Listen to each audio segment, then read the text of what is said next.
welcome to Tech Talk. Cool. Now, let's get local record going. And bam! What do you think of the new layout? I don't know. It's still loading. Oh, hello. Now, let's get local Interesting. record. Like it? Yeah. You dig? I do. Yeah. I can dig deep. Can dig deep. All right. Mm-hmm. So, anyways, today is what day of the week? It's Tuesday. Tuesday, and that means another Tech Talk Tuesday. Excitingly enough. I was kind of don't know if you actually knew that or if you were just screwing around. Is this guy for serious right now? I was really actually that would have been a legitimate thing. It's like, Matt, what day of the week is it?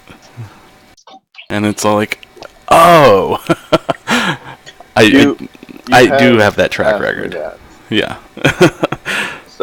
So do I. Oh man, that'd be crazy if we do a Tech Talk Tuesday on a Monday. That'd be terrible. No, then it'll be MMO Mondays. And we don't do MMO Mondays anymore because, because Mondays got too busy. We just don't. Yeah, I know. Mondays just got too busy. Wednesdays are great, and Thursdays are great. Fridays is another busy day. We're weird. Yeah, Friday's a dead day. But don't worry about it, people. But we're gonna continue moving forward with this. Oh yeah.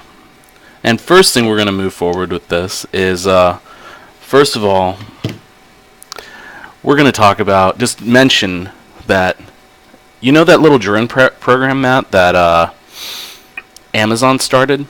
That they were all like, drone deliveries, yeah. The drone program. I thought you were saying somebody was getting shot or something.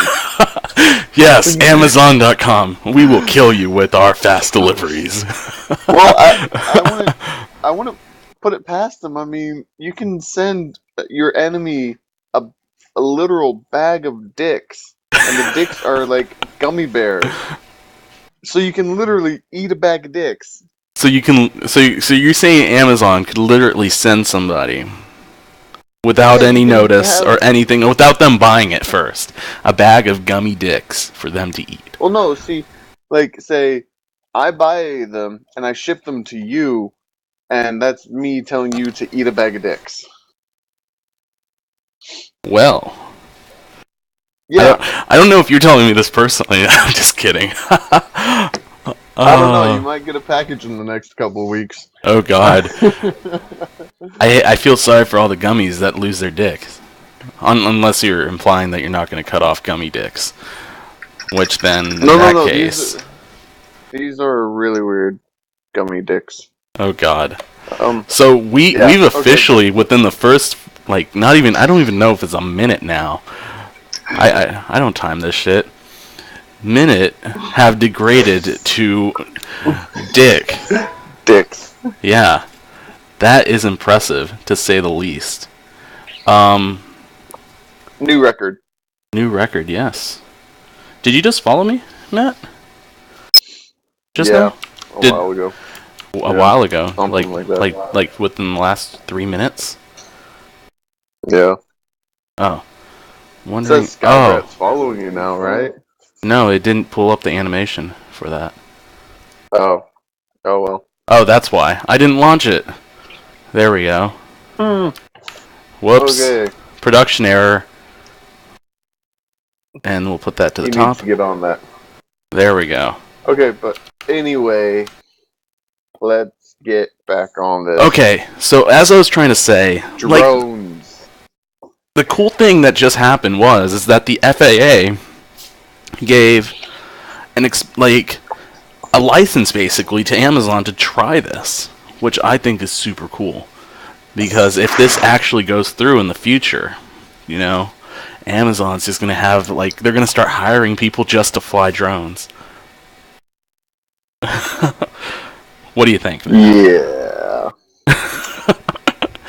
And the best part is, they'll fly your drone, the package right to your door or your backyard or something like that, or your room while you're having an affair with your wife or girlfriend.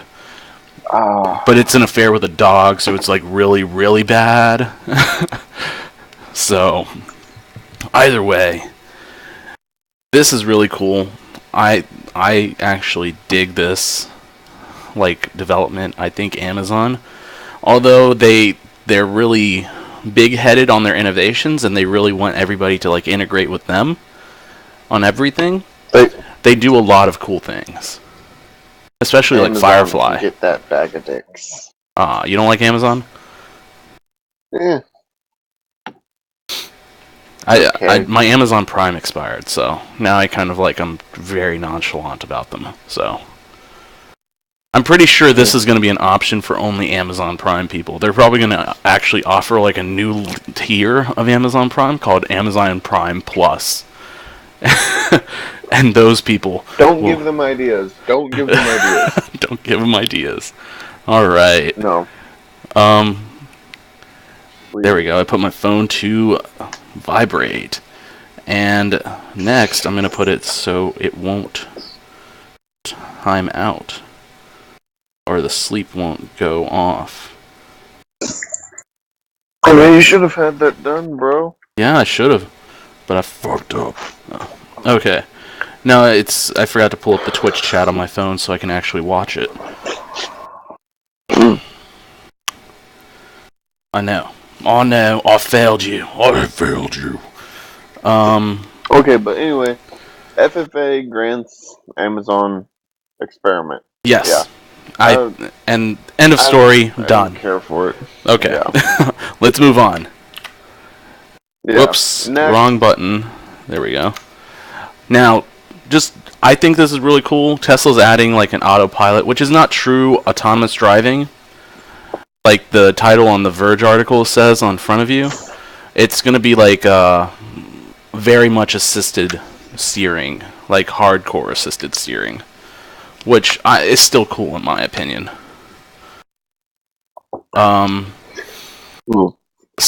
Actually, yeah. I think Elon Musk came out and said that they will not add self-driving to any of their cars in the foreseeable future. Well, that's good. Why do you say that's good?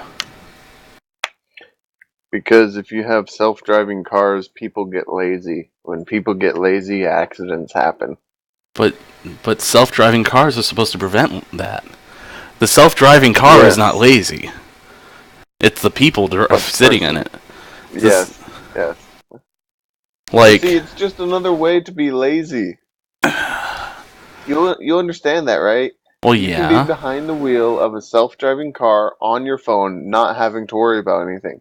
But what if the guy behind you, not driving a self-driving car, is on his phone, not paying attention, and rams your ass? He is at fault in the insurance claim. Yeah.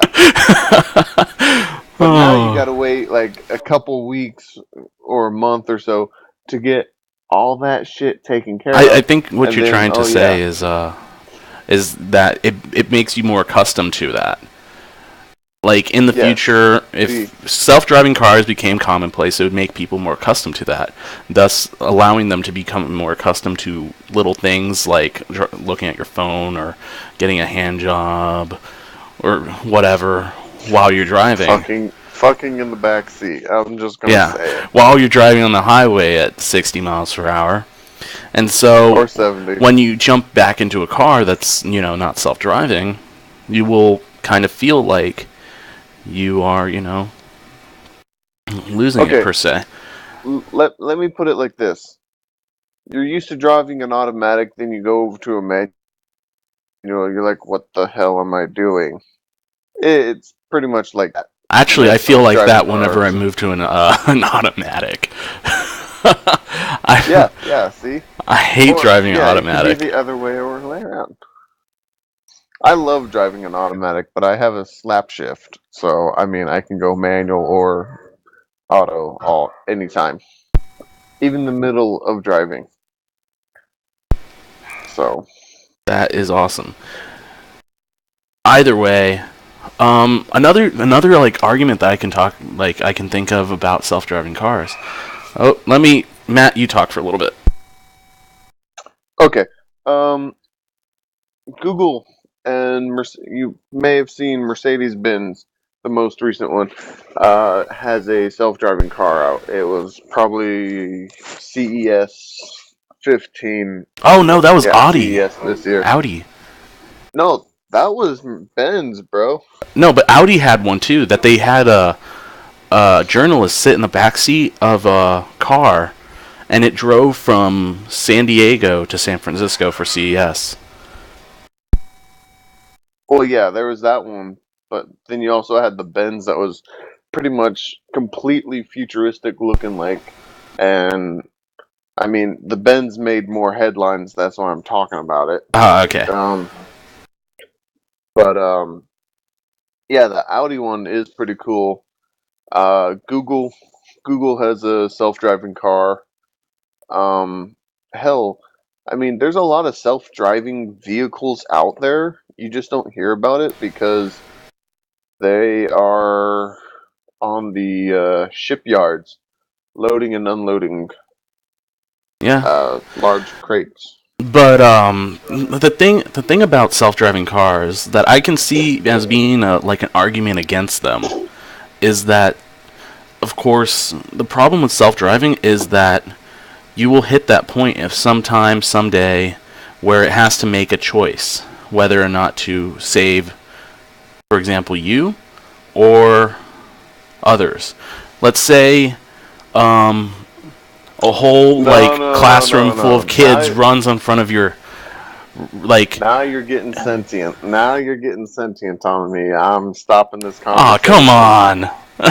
You're getting too sentient on me. I got out there with the futuristic Benz because it exists. We're not talking about... You don't want to talk about the philosophical parts? No, I don't, because no matter what, that car is going to stop if it realizes, if its program realizes there's something in front of it. That car is going to stop no matter what. Well, what if it can't? What if the stopping distance... What if it's like a whole bus full of baby children, like swerves on front of you, and you can't stop, and the car sees it, and it's rushing to it, but if it can swerve off the road and kill you instead, think about it. This goes into the laws of robotics. What was it? A robot should not kill a maker or something like that. I don't remember. Yeah. Well, no, it's the real laws of robotics from Isaac Asimov. Well, I mean, there's a lot of things out there. We're not going to get into them this time because we've both seen Chappie, and well, I think it was a good movie. He says it sucks. It could have been better, which I do agree with him. It could have been better, but it was still a bomb movie. We'll have to make like movie review Fridays or something. We'll have to come up with something clever. But whatever. They're okay. Film fan. I think auto driving cars can be useful in cities. Oh yeah. Like as cabbies, where they can have a predetermined destination or a predetermined route, which has minimal driving hazards, stuff like that, to help eliminate risks to the passengers, I guess, and then they can just be on their way. But I can see that. Okay. But I can't see you cross-country driving with that. So. And it being safe. Because it's been done. No. Okay. And it being safe. Okay.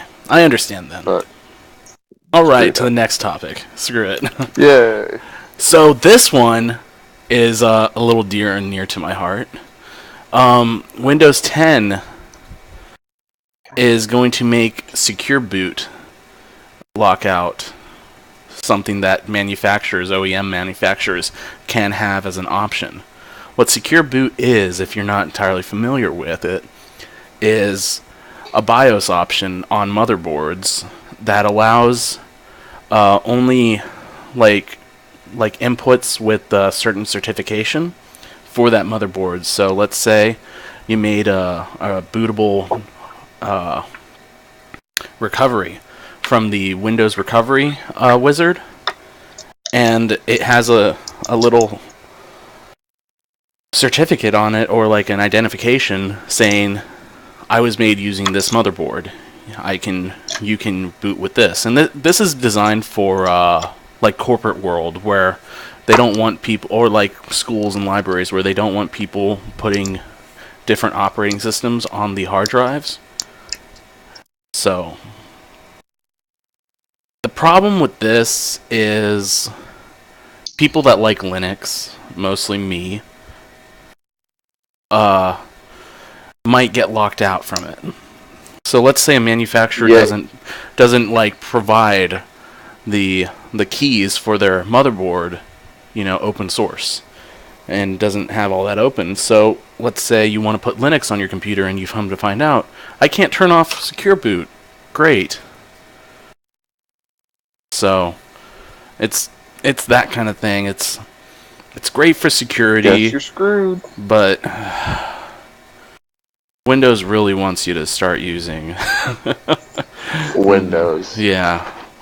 And I think it's cool and all. I mean, Windows is cool-ish in a sort of uncool way. So we get it. Yeah. I think everybody gets Windows as, quotations, cool.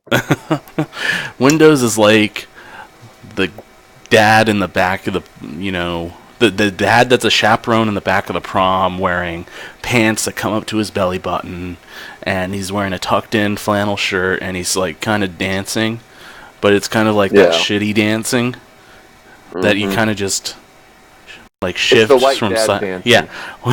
Yeah. I didn't want to go there, but you know what? You just went there, so yeah.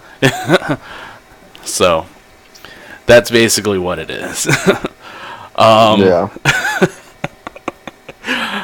All right. So this tagline is a new 3D printing convention that came out recently, which I think is super cool. And Matt showed it to me actually after the show on last week's Tech Talk Tuesday, and we're all like, "We have to talk about this," in that kind of voice because we are awesome and stuff like that. In general, of course, I'm still talking about us. So Matt, do you kind of give me the rundown of exactly how does it work?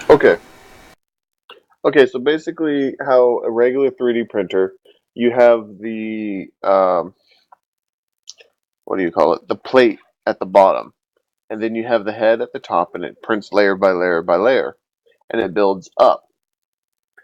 With this, you have a basin, which is clearly visible, of resin.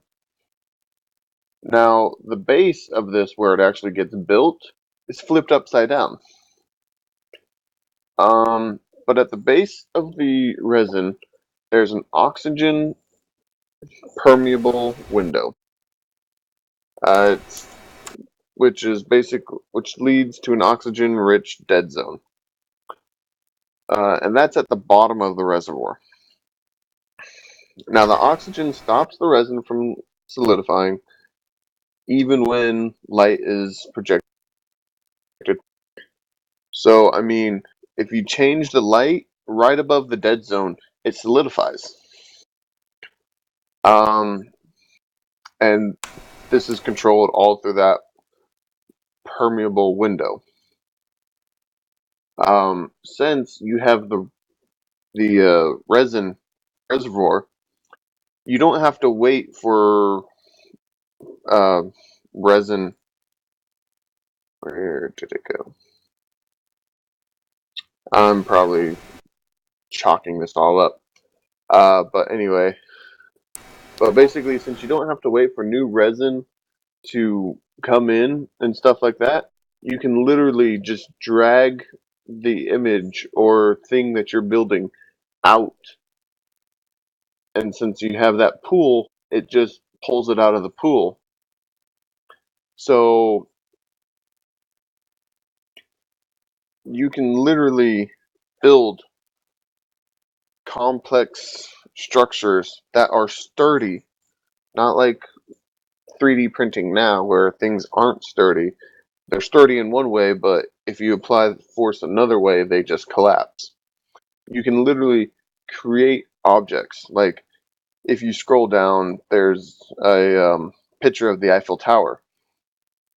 Now that's a really detailed thing too. That's another thing with this is that they've increased the detail by like double.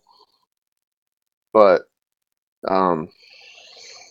it this is going to be amazing for prototyping and building, really manufacturing, because now you can make sturdy toys or sturdy objects that are easy to make and can be made more rapidly than conventional 3D printing. Now, And I mean, come on, I think this is, yeah, I agree with you. This is freaking cool. It's a 3D printer. Come on, who else needs to freaking ask any other questions? This is new manufacturing, so you guys are going to really get turned on somewhere. But yeah, so I mean, it's really interesting, and the applications of this are limitless. I mean, this could probably produce new methods of production of computer parts. I mean, like, where does it stop? I mean, they're already using 3D printing in medical implants for like body parts. So, I mean, and there's also 3D printed casts. So the whole application of 3D printing is just it's truly phenomenal. Above and beyond. Yeah. But I mean, there's also the downside. Oh, if we can do this, then we can also do this. Yes, that's true. Great power comes with great responsibility, as a man once said. Oh man. But I mean, yes, there's going to be people out there that use 3D printers for not the greater good. Like the 3D printed gun, which that was made by a guy that's down in Austin. Yeah. Yeah. It's always Texas, man. I mean, we're gonna find a way. But either way, the future of 3D printing, I kind of hope that it becomes successful enough for the everyday person that the only thing that's going to go up in price is resin. I hope like normal manufacturing, cheap forever. Well, yeah, but I mean, like with the demand, it might go up a little bit, but that's about it. Like, I hope that everyday products will realize that enough people are making things on their own now at home and kind of start figuring out ways to help build around it and make like an internet, a 3D printing internet of things, network of things, which I think would be really cool. So, like Marty McFly, and in the future, rehydrating a tiny little pizza and you get a giant Pizza Hut pizza out of it, That's what I hope. Yeah. So. But, I mean, there's that, and then there's also every other possibility out there, so. Yeah. We'll wait to the future! Wait to the future, indeed! Another thing that Windows 10, we talked about Windows 10 earlier, but Windows 10, another big thing, which I saw coming from a million miles away, was that although they announced it's going to be free upgrade for everyone, apparently they're still going to make, if you're a pirate, the person that pirated Windows like 7 or 8, you're still going to have a non-genuine license, quote unquote. So I'm assuming that can either mean two of one thing. You're not going to be able to change your desktop picture, your background.